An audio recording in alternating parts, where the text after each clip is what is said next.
রোজা অবস্থায় চুল নখ কাটা যাবে কি না? দিনের বেলা ঘুমানোর পরে স্বপ্নদোষ হলে কি রোজা ভেঙে যাবে? রোজা অবস্থায় চোখ, নাক ও কানের ড্রপ ব্যবহার করা যাবে কিনা? রোজা না রাখতে পারলে কি তারাবি পড়া যাবে? রোজা অবস্থায় ইনসুলিন গ্রহণ করা যাবে কি না? রোজা রেখে কি অসুস্থ রোগীদের রক্ত দিতে পারবো? সাহারি খেতে না পারলে কি রোজা হবে? আমার 6 ঘন্টার পর ঔষধ সেবন করতে হয়, আমি কি রোজা রেখে ওষুধ সেবন করতে পারবো? গ্রামের কিছু মানুষ আজানের পরও সাহারি খায়, তাদের রোজা হবে কিনা? ইফতারের সময় পরিবারের সবাই মিলে হাত তুলে মোনাজাত করতে পারবে কিনা? তারাবি পড়ানোর পর টাকা নেওয়ার বিধান কি? মহিলারা কি পিল খেয়ে মাসিক বন্ধ রেখে রোজা রাখতে পারবেন? মসজিদের ফান্ডের গচ্ছিত টাকা দিয়ে এলাকাবাসীর জন্য ইফতার আয়োজন করা যাবে কিনা?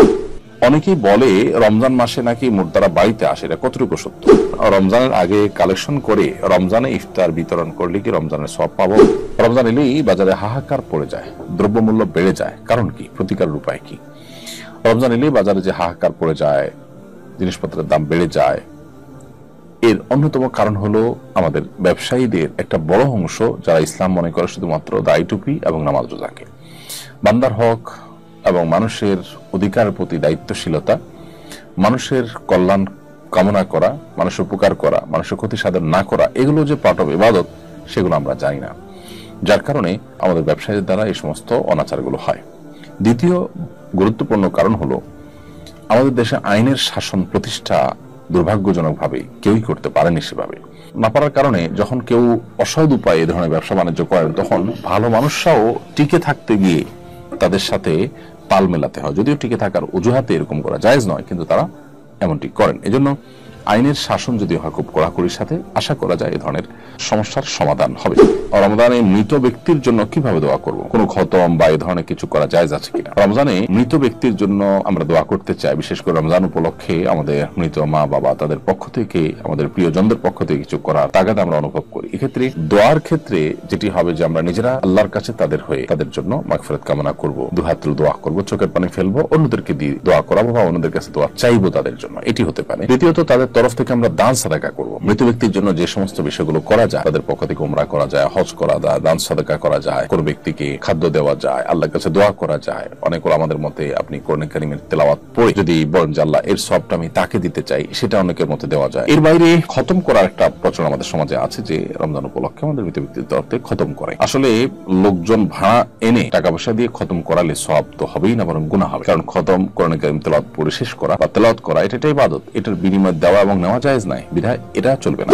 রমজানের আগে কালেকশন করে রমজানে ইফতার বিতরণ করলে কি রমজানের সওয়াব পাবো?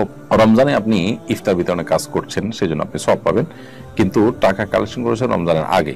তবে যারা রমজানের আগে টাকা দিয়েছেন তারা রমজান মাসের দানের সওয়াবটা তো নিশ্চয়ই পাবেন না, যেহেতু দানটা করেছেন রমজানের আগে। যদি এমন হয় যে তিনি কাউকে দায়িত্ব দিয়েছেন রমজানে ব্যয় করার জন্য, তাহলে ইনশাআল্লাহ রমজানের সওয়াব তিনি পাবেন। অর্থাৎ ইফতারটা রমজানে হবে। এখন আমি ডোনার, আমি কালেক্টরকে দিলাম যে তুমি এই টাকাটা নাও, রমজানে ইফতার করাবে, তাহলে ইনশাআল্লাহ আমি রমজানের দানের সবটাই পাবো, কারণ আমার টাকাটা ইমপ্লিমেন্ট বা খরচ হচ্ছে রমজান মাসে, টাকাটার খরচ হচ্ছে, ব্যয় হচ্ছে রমজান মাসে, আমার চাহিদা পূরণ হচ্ছে রমজান মাসে, সো সব পাওয়া যাবে, আশা করা যায়। কিন্তু কেউ যদি রমজানের আগেই দান করেছেন, সেটা দিয়ে যিনি টাকা রিসিভ করেছেন তিনি রমজানে ব্যবহার করেছেন, তাহলে দানকারী সওয়াব পাবেন না, কারণ তিনি রমজানের দান করার জন্য দেন নাই। তো সাধারণত ইফতারের জন্য টাকা কালেকশন করলে তো দাতা রমজানে খরচ হবে সেটা জেনেই দেন, তো সেটা জেনে যদি দেওয়া হয় ইনশাআল্লাহ তিনি রমজানের দানের সওয়াব পাবেন। রোজা অবস্থায় চুল নখ কাটা যাবে কি না? চুল নখ রোজা অবস্থায় কাটা যাবে, তাতে কোনো অসুবিধা নেই, রোজার কোনো ক্ষতি হবে না। মাথায় তেল দেওয়া যাবে, আতর ব্যবহার করা যাবে, মেসওয়াক করা যাবে, এগুলো কোনোটাই রোজার কোনো ক্ষতি করবে না। সুরমাও ব্যবহার করতে পারবেন। রোজার মধ্যে সুগন্ধি বা আতর ব্যবহার করলে কোনো রোজার ক্ষতি হবে কিনা? না, রোজা রেখে আতর বা সুগন্ধি ব্যবহার করতে কোনো সমস্যা নেই। এমনকি সুরমা, মাথায় তেল, শরীরে কোনো লোশন ইত্যাদি ব্যবহার করতে কোনো অসুবিধা নেই। দিনের বেলা ঘুমানোর পরে স্বপ্নদোষ হলে কি রোজা ভেঙে যাবে?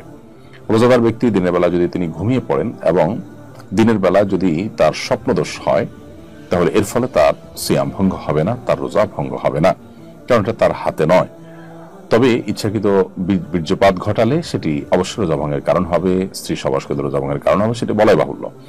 কিন্তু স্বপ্নদোষ হলে যদি বীর্যপাত হয়ও, তার ফলে তার রোজা ভাঙবে না, তবে গোসল ফরজ হবে, সেই হিসাবে তিনি গোসল করে নামাজ আদায় করবেন।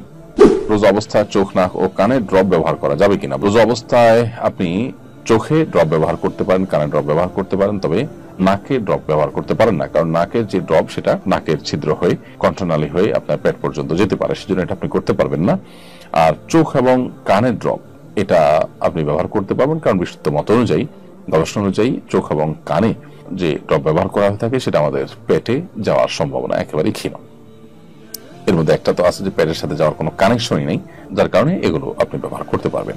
রোজা না রাখতে পারলে কি তারাবি পড়া যাবে? কোনো কারণে কেউ রোজা রাখতে পারলেন না, অসুস্থতার কারণে সফরে আছেন, তারাবি পড়তে পারবেন। রোজা না রাখতে পারলে তারাবি পড়া যাবে না, ব্যাপারটা এরকম না। আমরা অনেকে রোজার সাথে তারাবিকে এমন ভাবে রিলেট করে ফেলেছি যে রোজা না রাখলে বোধহয় তারাবি আর পড়া যাবে না, অথবা কেউ তারাবি না পড়লে তার রোজা হবে না, এরকম কোনো বিষয় না। আসলে রোজা একটি ইবাদত আর তারাবি আরেকটা ইবাদত। নবী করিম সাল্লাল্লাহু আলাইহি ওয়াসাল্লাম বলেছেন, মান কামা রমাদান ঈমানান ওয়া ইহতিসাবা গফিরা লাহু মা তাকাদ্দামা মিন যামবি। যে ব্যক্তি ঈমান এবং ইখলাসের সাথে সিয়াম পালন করবে তার পূর্বের সমস্ত গুনাহ মাফ করে দেওয়া হবে। ঠিক একই হাদিসে নবী সাল্লাল্লাহু আলাইহি ওয়াসাল্লাম আরো বলেছেন, যে ব্যক্তি ঈমান এবং ইহতিসাব বা ইখলাসের সাথে তারাবি সালাত আদায় করবে, আল্লাহ তাআলা তার পূর্বের সমস্ত গুনাহ মাফ করবেন। ছোটখাটো গুনাহের কথা মিন করা হয়েছে। তো এই জন্য আপনি কোনো কারণে রোজা রাখতে যদি নাও পারেন, তারাবির সময় হলে আপনি তারাবি পড়ার সুযোগ সামর্থ্য থাকলে অবশ্যই আপনি তারাবি পড়বেন। রোজা রাখা অবস্থায় হাত কেটে যদি রক্ত বের হয় তাহলে কি রোজা থাকবে? রোজা রেখে যদি হাত কাটা যায় এবং হাত পা আসলে যে কোনো অঙ্গ প্রত্যঙ্গ কাটা যাক, তাতে রক্ত বের হোক, তাদের রোজার ক্ষতি হবে না, রোজা হয়ে যাবে ইনশাআল্লাহ তাআলা। রোজা অবস্থায় ইনসুলিন গ্রহণ করা যাবে কি না? রোজা অবস্থায় ইনসুলিন গ্রহণ করা যাবে, কারণ যে ইনসুলিনটা আমরা গ্রহণ করি সেটা আমাদের আসলে পাকস্থলীতে বা পেটের ভেতরে যায় না, খাদ্যের কাজ দেয় না, এটা জাস্ট চামড়ার নিচে এটি থাকে, যার কারণে এই ইনসুলিন আপনি রোজা অবস্থায় গ্রহণ করতে পারবেন। রোজা রেখে খবর দেখা যাবে কিনা? যাবে, যদি জায়েজ খবর হয়, যদি খবরের দৃশ্য হারাম হয়, না জায়েজ হয়, তাহলে সেটা দেখাতে সর্বাবস্থা না জায়েজ। ডায়াবেটিস পরীক্ষার সময় সামান্য রক্ত বের করা হয়, রোজা অবস্থায় ডায়াবেটিস পরীক্ষা করা যাবে কি না? ডায়াবেটিস পরীক্ষার সময় সামান্য যে সুয়ের অগ্রভাগে যে পরিমাণ পানি থাকে ওই পরিমাণ রক্ত যে বের হয়, এর ফলশ্রুতিতে আপনার রোজা ভঙ্গ হবে না, যদি এটা গড়িয়ে পড়ার মতো অতটুকু না হয়। আর যদি বড় এক ফোঁটা হয়, যেটা আসলে গড়িয়ে পড়ার মতো হয়, তাহলে সেক্ষেত্রে রোজা ভঙ্গ হবে। আর রোজা অবস্থাতে এই টেস্ট করলে রোজার কোনো ক্ষতি হবে না, কারণ শরীর থেকে 1, 2, 4, 10 ফোঁটা 20 ফোঁটা এরকম রক্ত পড়লে রোজার কোনো ক্ষতি হয় না। যদি এত বেশি রক্ত পড়ে যার ফলে আসলে রোজাদার ব্যক্তির জন্য রোজা রাখাটা চ্যালেঞ্জিং হয়ে যায়, দুর্বল হয়ে যায়, তাহলে সেটা অ্যাভয়েড করতে শরীয়ত নির্দেশ করেছে। যদি সেটা অ্যাভয়েড করার মতো হয়, তবে 1 ফোঁটা 2 ফোঁটা রক্ত আপনি নিলেন, অথবা 1 সিরিঞ্জ রক্তই নিলেন, বা 2-4 সিরিঞ্জ রক্ত নিলেন, যেটা আপনি ব্লাড টেস্ট ইত্যাদি করার জন্য, সেক্ষেত্রে এর কারণে রোজার কোনো ক্ষতি হবে না, রোজা রেখে করা যাবে ইনশাআল্লাহ। তাই রমজান রোজা রেখে হাত পায়ে নখ কাটা যাবে কিনা? জি ভাই, রমজান রোজা রেখে হাত পায়ে নখ কাটা যাবে, চুল কাটা যাবে, কোনো অসুবিধা নেই। আপনি সরিষার তেল অথবা অন্য কোনো প্রসাধনী, হালাল প্রসাধনী ইত্যাদি মাখতেও পারবেন, কোনো অসুবিধা নেই, এতে রোজা ভঙ্গ হবে না। আতর ব্যবহার করতে পারবেন, মেসওয়াক করতে পারবেন, এর ফলে রোজা ভঙ্গ হবে না। কালকে আমাদের এক্সাম আছে, রোজা রেখে কি নকল করা যাবে? ইন্না লিল্লাহি ওয়া ইন্না ইলাইহি রাজিউন। এমনিতেই তো নকল করা গুনাহের কথা, একজন ঈমানদার, একজন মুসলমান তিনি পরীক্ষা নকল করতে পারেন না, এটা গুনাহ, আল্লাহ তাআলা আমাদের জন্য হারাম করেছেন। সেখানে রোজা রেখে রমজান মাসে সেটি করলে তার অপরাধের ভাবে তার বেশি হবে, সন্দেহাতীত ভাবে রোজার সম্মান নষ্ট হবে। যে মাসটা গুনাহ ত্যাগের মাস, সে মাসে গুনাহ করাটা হবে একরকম বিদ্রোহের মতো অপরাধ। সো অবশ্যই আল্লাহকে ভয় করা উচিত।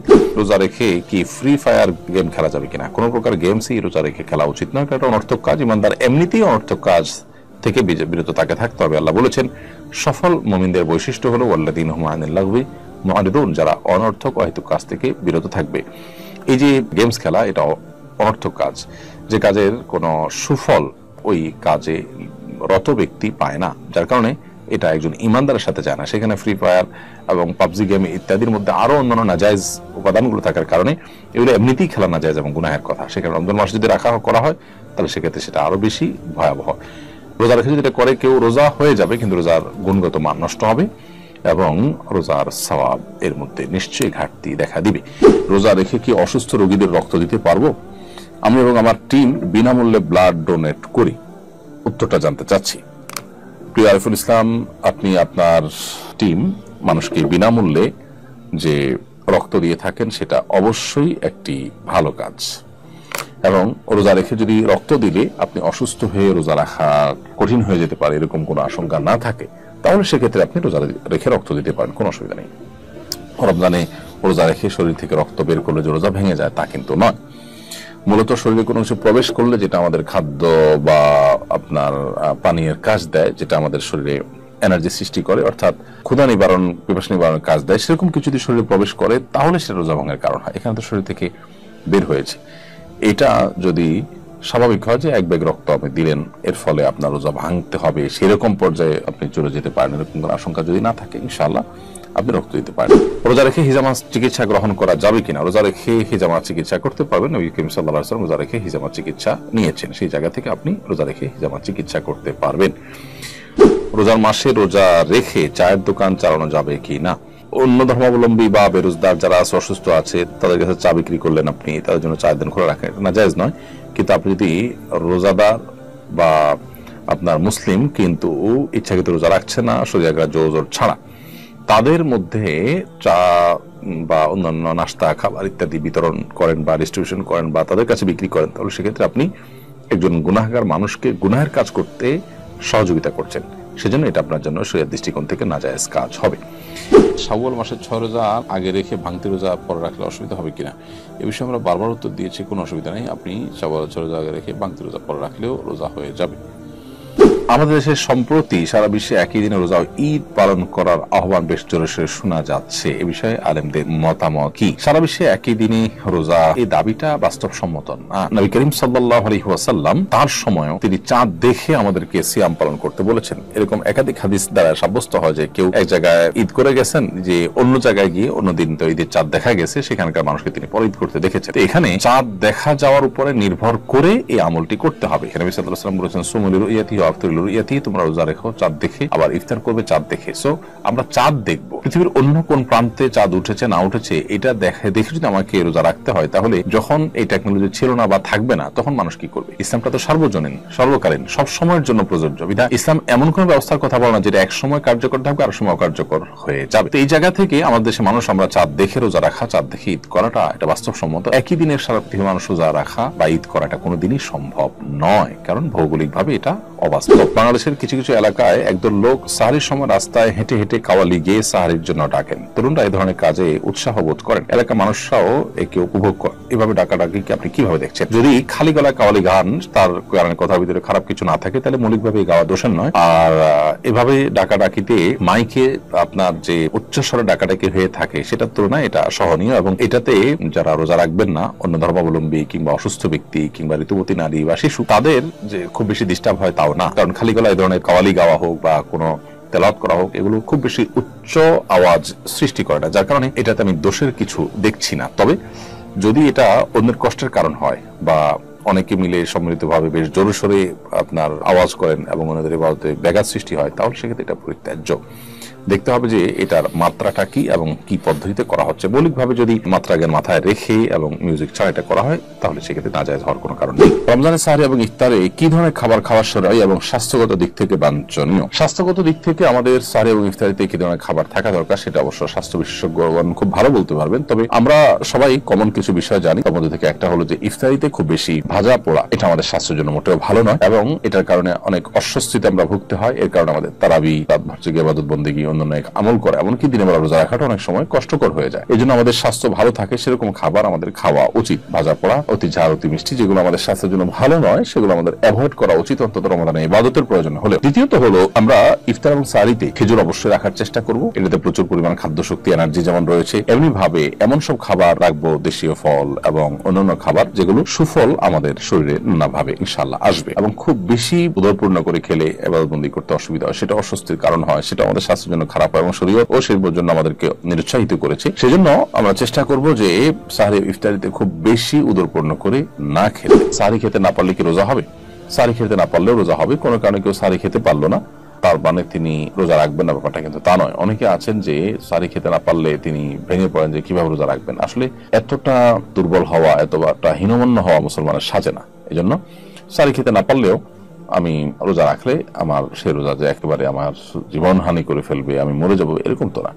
এই জন্য হিম্মত করা দরকার। তাছাড়া সাহরি খাওয়াটা এটা রমজানে রোজার একটা সুন্নত আমল। এর ফলে রোজার মূল স্ট্রাকচার ফরজ বা ওয়াজিব তো আর ছুটছে না, যার কারণে আপনার রোজা হয়ে যাবে। আমার 6 ঘন্টার পর ঔষধ সেবন করতে হয়, আমি কি রোজা রেখে ওষুধ সেবন করতে পারবো? আপনি কোনো ধার্মিক ডাক্তারের শরণাপন্ন হবেন। যে ওষুধটা আপনার 6 ঘন্টা পর সেবন করতে হয়, সেটা আপনি 12 বা 14 ঘন্টা পর সেবন করার অপশন থাকার কথা, ডোজ বাড়িয়ে দিয়ে বা অন্য কোনো উপায়ে আপনি অবশ্যই রোজা রাখার চেষ্টা করতে হবে। যদি আল্লাহ না করুক এমন কোন অসুবিধা হয় যে আপনি ওষুধ না এলে মারা যেতে পারেন, এই লেভেলের যদি অসুস্থতা হয় তাহলে সেক্ষেত্রে ভিন্ন কথা, কিন্তু সে লেভেলের সম্ভাবনা তো খুবই কম থাকে, সে ধরনের রোগী তো খুব কম থাকে। সো 6 ঘন্টা পর পর যে ওষুধ নিতে হয় সেটা প্রয়োজনীয় ডোজ আপনি বাড়াবার জন্য ধার্মিক অভিজ্ঞ ডাক্তার কাছে যাবেন, যিনি রোজার গুরুত্ব বুঝেন। তিনি ইনশাআল্লাহ আশা করে যে আপনাকে একটি ভালো সুরাহা দিতে পারবেন। আমার দাদি অতি বৃদ্ধ এবং অসুস্থ, তিনি রোজা রাখতে পারেন না, করণীয় কি? আপনার দাদি যিনি অতি বৃদ্ধ এবং বয়সাধিক্যের কারণে তিনি রোজা রাখতে পারেন না, এবং এরকম ব্যক্তি সুস্থ হয়ে আবার কখন রোজাগুলো রাখবেন সেই সম্ভাবনা একেবারে ক্ষীণ, নেই বললেই চলে। এরকম ব্যক্তিদের জন্য শরিয়ার বিধান হলো ফিদিয়া দেওয়া। আল্লাহ রাব্বুল আলামিন কোরআনে হাকিমে বলেছেন, ওয়া আলাল্লাযীনা ইউতিকুনাহু ফিদিয়াতু তাআমু মিসকিন, যারা সিয়াম রাখতে শারীরিকভাবে অপারগ তারা সিয়ামের পরিবর্তে ফিদিয়া দিয়ে দিবে। ফিদিয়া হলো যতগুলো রোজা তার ভাঙতি পড়বে সেই রোজাগুলোর বিপরীতে একজন করে মিসকিনকে খাদ্য দিবে। সেক্ষেত্রে একজন মিসকিন দুবেলা খেতে পারেন সেরকম ব্যবস্থা করে দিবেন, এবং 30টা রোজার জন্য 30 জন মিসকিনকে দুবেলা খাবার দিয়ে দিবেন। শুধু যদি চাল কিনে দেন তাহলে সেক্ষেত্রে আমরা যে ফিতরা দিয়ে থাকি, একটা রোজার জন্য একটা করে ফিতরা, 30টা রোজার জন্য 30টা ফিতরার সমপরিমাণ খাদ্য আপনি কোনো গরিবকে কিনে দিলেন। আনুমানিক 1.5 কেজি করে চাল যদি আপনি প্রত্যেক রোজার জন্য দেন তাহলে 30টা রোজার জন্য 45 কেজি করে চাল আপনি একটা ফ্যামিলিকে কিনে দিলেন অথবা কয়েকজনকে কিনে ভাগ করে দিলেন, তাতে ইনশাআল্লাহ বিদিনল্লাহ আপনার দায় মুক্ত হয়ে যাবে। অসুস্থতা থাকা অবস্থায় গিয়ে রোজা রাখা ফরজ। আপনি যখন অসুস্থ হবেন, এমন অসুস্থতা যে অসুস্থতার কারণে রোজা রাখার জন্য শারীরিক সামর্থ্য আপনার থাকবে না, তখন আপনার জন্য রোজা রাখাটা ফরজ হবে না। আর যদি আপনি অসুস্থতাটা এমন হয় যে সহনশীল পর্যায়ে থাকে এবং আপনি অসুস্থতার মধ্যে রোজা রাখতে পারেন, জাস্ট একটু কষ্ট হবে এটুকু, তাহলে আপনার রোজা রাখা কর্তব্য। যে অসুস্থতার ফলে রোজা রাখতে গেলে আপনার মৃত্যু, অঙ্গহানি বা সীমাহীন কষ্ট হতে পারে, যেটা অসহ্য হয়ে যাবে আপনার, সে পর্যায়ে হলে তখন আপনি রোজা না রেখে রমজানের পরে এই দিনগুলোর পরিবর্তে রোজা রেখে দিতে পারবেন। আমার গ্যাস্ট্রিকের প্রবল সমস্যা রয়েছে, এপ্রিল মাসে আমার এসএসসি পরীক্ষা, আমি যদি রোজা রাখি তাহলে আমার অসুস্থ হওয়ার সম্ভাবনা রয়েছে, এই অবস্থায় যদি আমি রোজা না রাখি তাহলে কি আমার পাপ হবে? আপনার গ্যাস্ট্রিকের যে সমস্যার কথা আপনি বলেছেন, এই সমস্যার অজুহাত দিয়ে আপনি রোজা না রাখার স্কোপ আসলে নেই। বিশেষ করে আপনি এসএসসি পরীক্ষার জন্য আপনি বলেছেন রোজা রাখবেন, পরীক্ষার জন্য রোজা না রাখার কথা আপনি জিজ্ঞেস করছেন পরীক্ষার অজুহাতে। গ্যাস্ট্রিকের অজুহাতে, পরীক্ষার অজুহাতে রোজা না রাখার কোনো স্কোপ নাই। আপনার যত কষ্টই হোক আপনাকে রোজা রাখতে হবে। এমনকি অসুস্থ হয়ে গেলে অসুস্থ হয়ে যাবেন, গ্যাস্ট্রিকের সমস্যার কারণে অসুস্থ হয়ে আপনি মারা যাবেন, এই পর্যায়ে যাওয়ার আশঙ্কা তো একেবারেই ক্ষীণ, অঙ্গহানি হয়ে যাবে এরকম কোনো সম্ভাবনা নেই বললে চলে। এই জন্য কোনো অবস্থাতেই আপনি এই অজুহাতে রোজা না রাখার স্কোপ নাই। এটা ইসলামের গুরুত্বপূর্ণ একটা ফরজ, অন্যতম একটা রোকন বা স্তম্ভ, বিধায় ঠুনকো অজুহাতে এটা পরিহার করবার কোনো স্কোপ নাই। আইয়ামে বীজের রোজার সঙ্গে শাওয়ালের 6 রোজার নিয়ত করা যাবে কি না? আইয়ামে বীজ কিংবা সোমবার, বৃহস্পতিবার সাপ্তাহিক যে রোজা আছে, এই রোজাগুলোর পাশাপাশি যদি কেউ শাওয়ালের 6 রোজার নিয়ত করেন তাহলে সেটা করতে পারবেন। অর্থাৎ 2 নিয়ত একসাথে ইনক্লুড করার সুযোগ রয়েছে। একদিকে আপনি চাঁদের 13, 14, 15 আইয়াম বীজের রোজা নিয়ত করছেন, একই সাথে আবার শাওয়ালের রোজা নিয়ত করছেন। এভাবে এই নফল রোজা দুইটাকে একই নিয়তে আপনি আদায় করতে পারবেন এবং দুইটার সওয়াব পাবেন ইনশাআল্লাহ তাআলা। আর যদি কেউ এই দিনগুলোতে আইয়াম বীজের রোজা রেখে এরপরে শাওয়ালের 6 রোজা আলাদা করে রাখেন তাহলে তার কষ্ট আরো বেশি হলো। আর হাদিসে বর্ণিত হয়েছে নবী সাল্লাল্লাহু আলাইহি ওয়াসাল্লাম বলেছেন, ইন্না আইজামাল জাযাই মা আইজামিল বালা, মানুষের কষ্ট যত বেশি হবে আল্লাহ রাব্বুল আলামিন নেসেসারি কষ্ট বেশি করার কারণে তার সওয়াব বা বিনিময় আল্লাহ তাআলা এরকম বেশি দিবেন। গ্রামের কিছু মানুষ আজানের পরও সাহরি খায়, তাদের রোজা হবে কিনা? ফজরের আজান যদি সুবহ সাদিক হওয়ার পরপরই হয় সাধারণত, তারপর যদি সাহরি খায় তাহলে সে রোজা হবে না, কারণ সুবহ সাদিকের পরে সাহরি খেলে সে রোজা হয় না। আল্লাহ সুবহানাহু ওয়া তাআলা বলেছেন, কুলু ওয়াশরাবু হাত্তা ইয়াতাবায়্যানা লাকুমুল খাইতুল আবয়াদু মিনাল খাইতিল আসওয়াদি মিনাল ফাজরি। আল্লাহ বলেছেন তোমরা পানাহার করো কতক্ষণ? যতক্ষণ পর্যন্ত সাদা আভা এটা কালো আভা থেকে পৃথক হয়ে না যায়। সাদা আভা বলতে সুবহ সাদিক, তো আজান হয় সুবহ সাদিক হওয়ার পর, অতএব ফজরের আজান হয়ে গেছে তারপরে যদি খায় কেউ তার রোজা হবে না।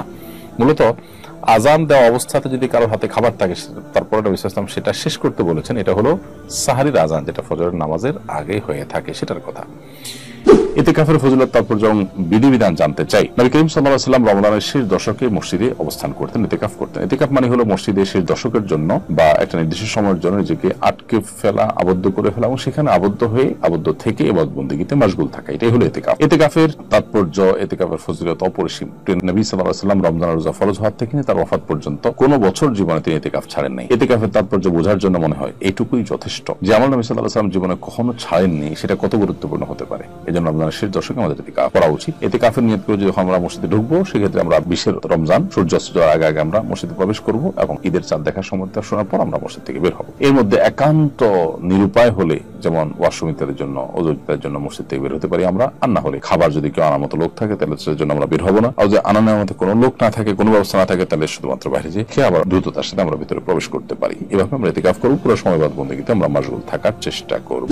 আজকাল সাহরি পার্টির প্রচলন বেশ জোরে সোরে শুরু হয়েছে। এ বিষয়ে শরিয়ার দৃষ্টিকোণ জানাবেন কি? দেখুন, বেশ কয়েক বছর ধরে আমাদের এক শ্রেণীর তরুণদের মধ্যে বিশেষ করে সাহরি পার্টি করার একটা প্রবণতা আমরা দেখতে পাচ্ছি। নারী পুরুষ এবং ছেলে মেয়েরা তারা একত্র হয়ে বসে খাবার দাবার গ্রহণ করে। যারা গায়রে মাহরাম এরকম মানুষজন যদি তারা একত্র হয়ে খাবার দাবার গ্রহণ করেন, সেটা তো এমনিতেই নাজায়েজ, কারণ সেটি পর্দার বিধানকে লঙ্ঘন করা হচ্ছে। আল্লাহর বিধানকে লঙ্ঘন করে আমরা কোনো কল্যাণ আর সাধন করতে পারবো না। এই জন্য এই হারাম কাজ থেকে আমাদেরকে বেঁচে থাকতে হবে। আর সাহরি পার্টি যেটা, সেখানে যদি আপনি নারী পুরুষ ঢলাঢলি বা একসাথে প্রিমিক্সিং এর ব্যাপারটা নাও থাকে, শুধু ছেলেরা সাহরি পার্টি করলো, মেয়েরা আলাদা করে করলো, এরকম যদি হয়, তারপরে সেটা অবশ্যই শরীয়তের দৃষ্টিকোণ থেকে অনুচিত। কারণ হলো সাহরির এই সময়টা, ভোর রাতের এই সময়টা আসলে দোয়া কবুলের সময়। এই সময়টা আসলে আড্ডা মারা, ফুর্তি করা, এটার জন্য উপযুক্ত কোনো সময় নয়। যদি কোনো কারণে বন্ধু বান্ধব একত্র হয়েছে, সাহরি করেছে, সেটাকে আপনি সাহরি পার্টি নাম দিলেন, সেটা ভিন্ন বিষয়। কিন্তু ইন্টেনশনালি এই টাইমে বাসা বাড়ি থেকে বের হয়ে রেস্টুরেন্টে যে আনন্দ ফুর্তি এবং আড্ডাবাজি করা, সেটা অবশ্যই এই সময়ের যে মর্যাদা, এই সময়ের যে তাৎপর্য, তার সাথে যায় না।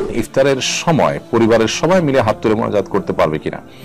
ইফতারের সময় দোয়া কবুল হয়, সবাই যার যার মতো হাত তুলে দোয়া করলেন। কিন্তু যদি কোনো একজন হাত তুলে দোয়া করেন আর কেউ পরিবারের সদস্যরা আমিন বলেন সাথে, কাকতালীয় ভাবে এরকম হয়ে যায়, মিলে যায়, অসুবিধা নাই। কিন্তু এটাকে যদি সিস্টেম পরিণত করা হয় যে এভাবেই তারা করবেন, এটাকে তারা সুন্নাহ মনে করেন বা এটাকে পদ্ধতি মনে করেন, তাহলে সেটা ভুল হবে, বেদাতের দিকে চলে যেতে পারে এক সময়। কারণ কোন আমল যখন সম্মিলিত বা ঐক্যবদ্ধ কোন ফরম্যাট শরীর ঠিক করে দেয় না, তখন আমরা কোন একটা ফরম্যাটে সেটাকে ঠিক করে নেওয়া উচিত নয়। তবে দোয়াটা এটা মূলত গোপনে এবং কেঁদে কেঁদে আল্লাহ করতে বলেছেন, উদু রাব্বাকুম তাদাররুআন খুফিয়া। তবে হ্যাঁ, পরিবারের ছোট সদস্যদের, বাচ্চা কাচ্চাদের শেখাবার উদ্দেশ্যে বড়রা জোরে জোরে দোয়া করলেন, তার সাথে তারা শরীক হলো, সেটা হতে পারে শিক্ষার উদ্দেশ্যে।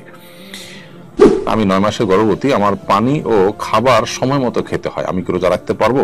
আপনার পানি এবং খাবার যদি নিয়মিত খেতে হয়, পান করতে হয়, এবং এটা না করলে আপনার গর্ভস্থ সন্তানের ভয়াবহ ক্ষতি হতে পারে, অথবা আপনি নিজে ক্ষতিগ্রস্ত হয়ে যেতে পারেন, এরকম আশঙ্কা হয়, অর্থাৎ শারীরিক অবস্থা এত বেশি ক্রিটিক্যাল হয়, তাহলে সেক্ষেত্রে আপনার জন্য রোজা না রাখার স্কোপ আছে। কিন্তু এটা আপনাকে নিশ্চিত হতে হবে দিনদার এবং অভিজ্ঞ ডাক্তারের মাধ্যমে। যে ডাক্তার দিনদার না, যিনি রোজার গুরুত্ব বুঝেন না, তিনি হয়তো বলবেন যে না, এটা আপনাকে করতে হবে। এই জন্য দিনদারিতাও বুঝেন, আবার ডাক্তারিও বুঝেন, এরকম ডাক্তার যদি আপনাকে পরামর্শ দেন, তাহলে সেক্ষেত্রে আপনি পানাহার করতে পারেন এবং পরবর্তীতে এই রোজাগুলো আপনি রেখে দিবেন। আর এমনি আপনার গর্ভবতী অবস্থায় পানাহার করা উচিত, বিশেষ পানি পান করা উচিত, এটা করতে পারলে ভালো হয়। কিন্তু না করলে যে আপনি মরে যাবেন, বাচ্চা মরে যাবে গর্ভস্থ, সেরকম এত সিরিয়াস কোনো ইস্যু যদি না হয়, তাহলে কষ্ট করে রোজা রাখা উচিত। প্রয়োজনে রাতেবেলা আপনি পানি এবং আহার বেশি করে গ্রহণ করলেন। তাড়াতাড়ি বা তাড়াহুড়ো করে তারাবির নামাজ পড়া যাবে কিনা? তাড়াতাড়ি বা তাড়াহুড়ো করে তারাবির নামাজ পড়া একেবারে অনুচিত। এটা তারাবির যে মান, গুণগত মান, সেটাকে নষ্ট করে দেয়। এটা আমাদের উচিত নয়, বরং আমাদের উচিত হবে তারাবি ধীরস্থিরতার সাথে পড়া। সাহাবা ইকরাম তারাবি পড়তে পড়তে পুরো রাত প্রায় পার করে দিতেন, অথচ আমরা অনেকে হুলস্থুল করে এবং তাড়াহুড়ো করি। তারাবির নামাজের সবচেয়ে বড় বৈশিষ্ট্যই হলো যে এটা ধীরে ধীরে পড়া হবে, অথচ আজকাল আমরা উল্টোটা করি। গ্রামে অনেক মসজিদে তারাবির নামাজ 4 রাকাত পর সালাম ফেরানো হয়, এক সালামে 4 রাকাত পড়া উচিত কিনা? না, এক সালামে 4 রাকাত তারাবি যদি কোথাও পড়ে থাকে কেউ, এটা অবশ্যই সঠিক নয়।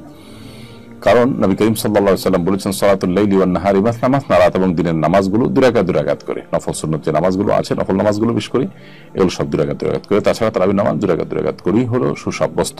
4 রাকাত এক সালামে পড়াটা সাব্যস্ত বা প্রমাণিত নয়। বিধায় কোনো মসজিদ এটা যদি করে থাকে, সেটা অবশ্যই ভুল।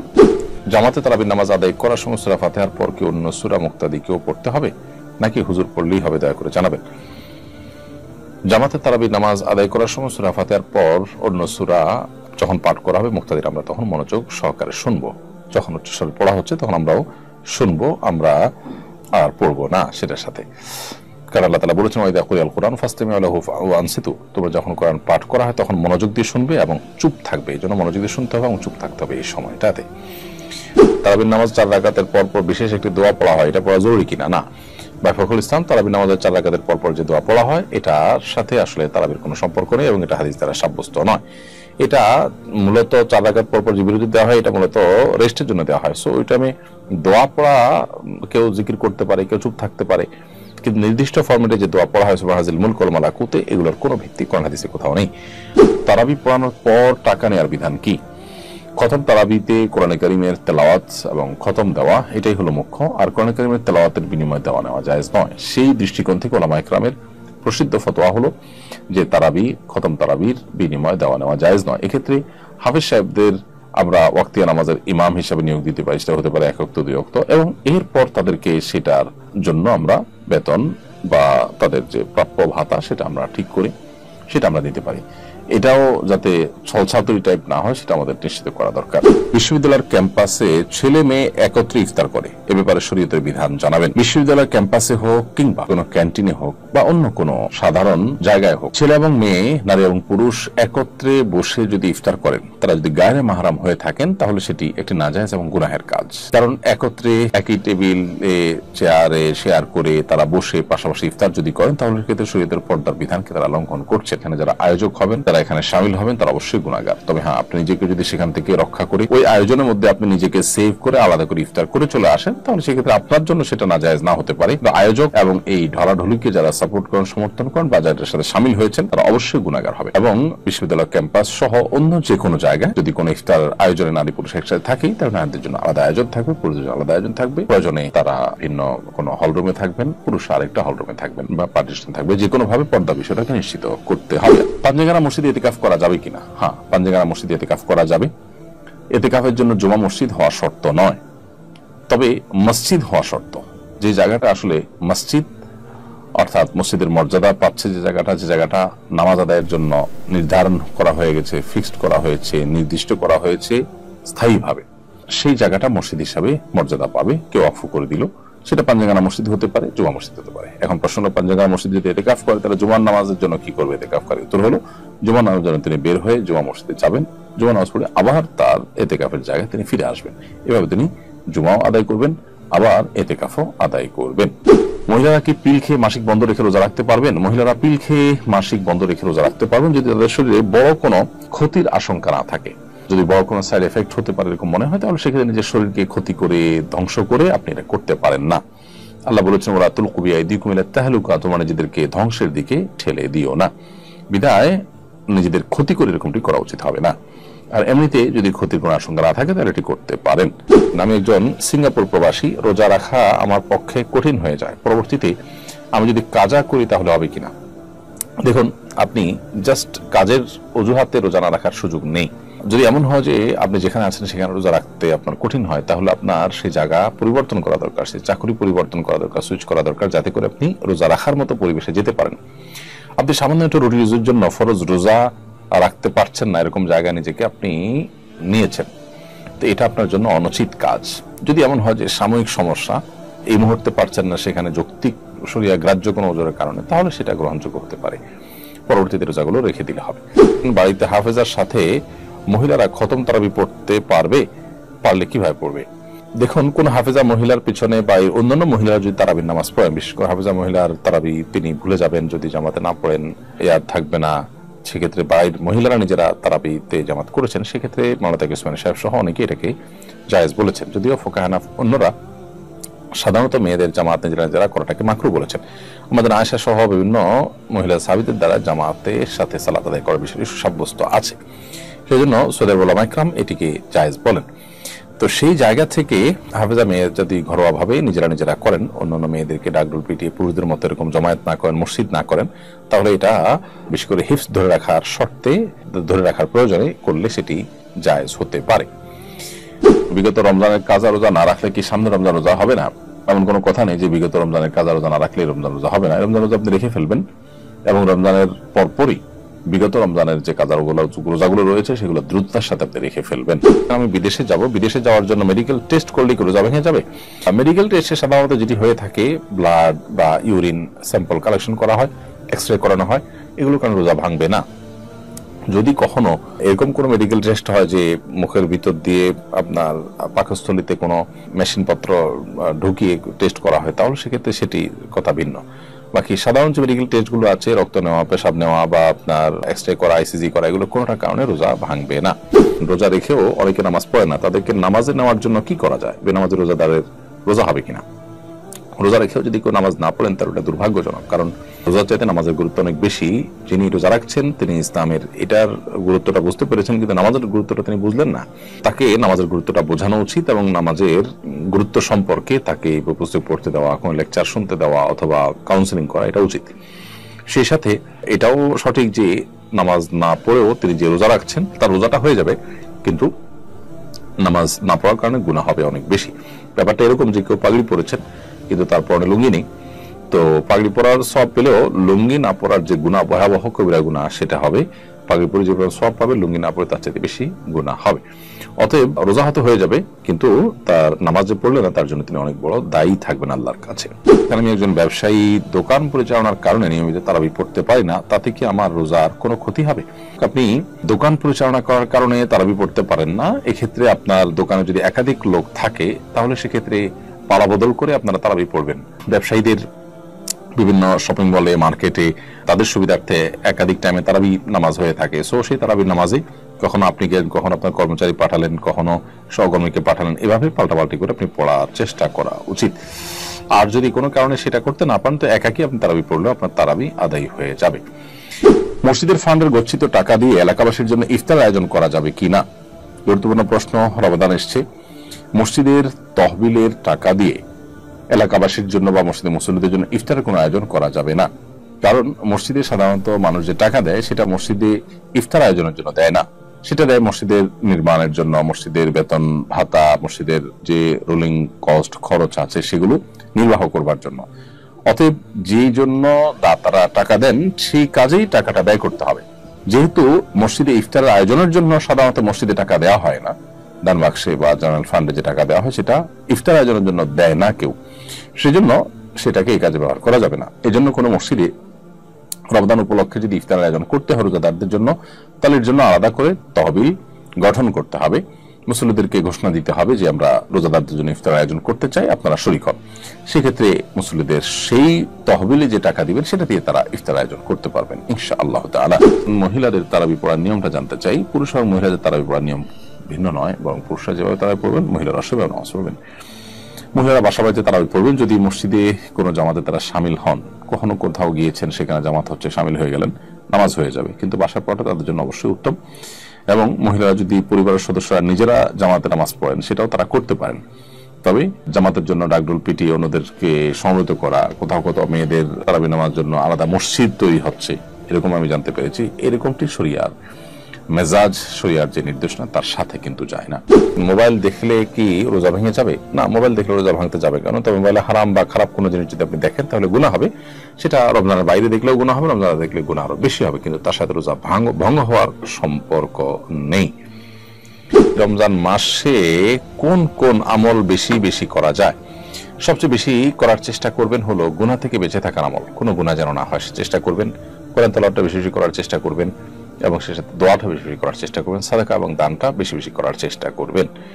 রমজানের দিনের বেলা হোটেল খোলা রাখা নিয়ে বিতর্ক চলছে। কেউ হোটেল খোলা রাখাকে রমজানের গাম্ভীর্যের বিরোধী বলছেন, আবার কেউ বলছেন অমুসলিম, মুসাফির, শিশু, ঋতুবতী নারীদের জন্য হোটেল খোলা রাখা উচিত। এই বিষয়ে আপনার ব্যাখ্যা জানতে চাই। বাংলাদেশের আবহমান কাল থেকে চলে আসা কালচার এটি। এদেশের সংখ্যাগরিষ্ঠ মানুষ মুসলমান, আর মুসলমানদের মধ্যে বেশিরভাগ মুসলমানরাই রোজা রাখেন, অর্থাৎ সমাজের প্রায় সবাই রোজা রাখে। সীমিত সংখ্যক মানুষ যারা অমুসলিম কিংবা যারা শিশু কিংবা ঋতুবতী নারী কিংবা মুসাফির আছেন তাদের জন্য শরিয়া রোজা রাখার বাধ্যবাধকতা রাখেনি এবং তারা রাখেনও না। যার ফলশ্রুতিতে তাদের অধিকার বিবেচনা করে যদি হোটেল খোলা রাখা হয় এবং সেখানে একটু পর্দা দিয়ে রাখা হয় যাতে করে রোজাদার যারা আছেন তাদের জন্য অসুবিধা তৈরি না হয়, সেই জায়গা থেকে হোটেল খোলা রাখা মৌলিকভাবে কোনো নাজায়েজ বিষয় নয়। তবে রোজার মাসে হোটেল গণহারে খোলা রাখার যে দাবি সেটা অবান্তর। যে দেশের দিনের বেলা রমজান মাসে হোটেল খোলা রাখার দাবি তোলাটা কোনোভাবে যৌক্তিক নয়। অবশ্যই যে সমস্ত এলাকাতে বা কিছু কিছু হোটেল খোলা রাখা অসুস্থ ব্যক্তি বা অন্যান্যদের কথা চিন্তা করে সেটা সঠিক আছে এবং সেটাকে বাধা দেওয়া গণহারে সেটা আবার অযৌক্তিক হবে।